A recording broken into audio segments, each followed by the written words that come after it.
Mengapa kita harus terlalu melekat pada diri ini? Cobalah renungkan. Tubuh ini dan paras ini, walaupun secantik dan seganteng apapun, suatu ketika akan layu.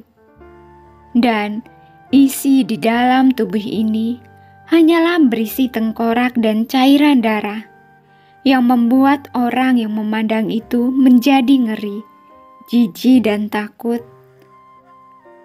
Dan kalau tengkorak ini dibakar, maka jadilah abu.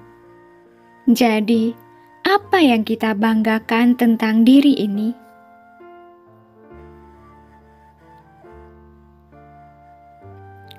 Semuanya akan kembali ke unsur-unsur aslinya.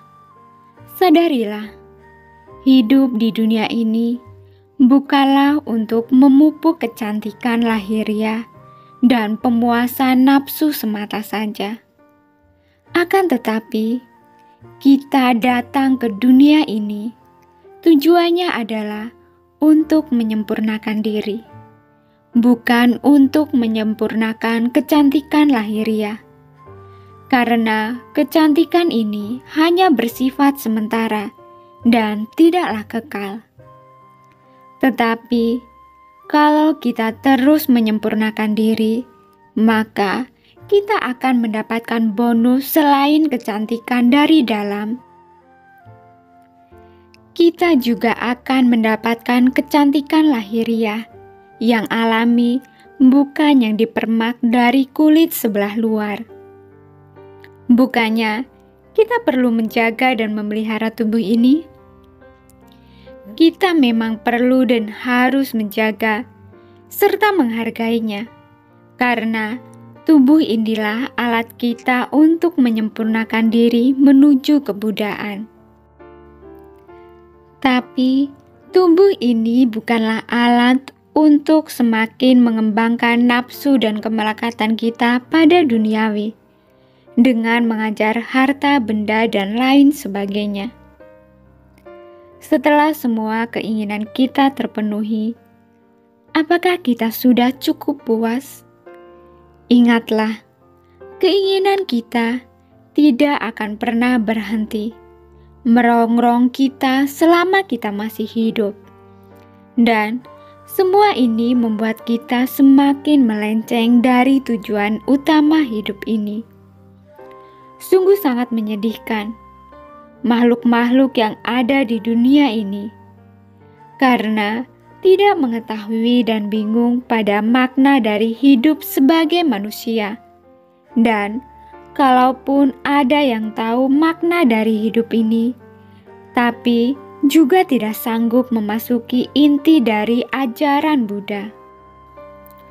Mungkin kita sanggup mencuap-cuap, tapi giliran diri kita yang mengalami, kita tidak kuasa untuk membendung nafsu dan kemelekatan ini. Memang dibutuhkan suatu tenaga dan kekuatan ekstra untuk menyempurnakan diri kita. Dan sesusah dan sesulit apapun jalan itu, janganlah kita putus asa. Kita harus tetap semangat untuk menjalaninya, karena inilah jalan yang memang harus kita tempuh. Tidak bisa tidak, dan tidak bisa ditunda. Kalau kita tidak mau menjalankan dan terus mengikuti nafsu-nafsu kita, maka kita akan semakin terperosok ke dalam kancah penderitaan. Yang menarik kita semakin jauh dan semakin jauh, tanpa sanggup kita untuk kembali lagi. Tapi, kalau kita tabah menjalankan semua kesusahan dan terus mengembangkan kekuatan untuk menyempurnakan diri, walaupun susah dan menderita di awalnya, tapi hasil akhirnya yang kita dapatkan adalah kebahagiaan, bukan penderitaan. Kita hanya mempunyai dua pilihan saja.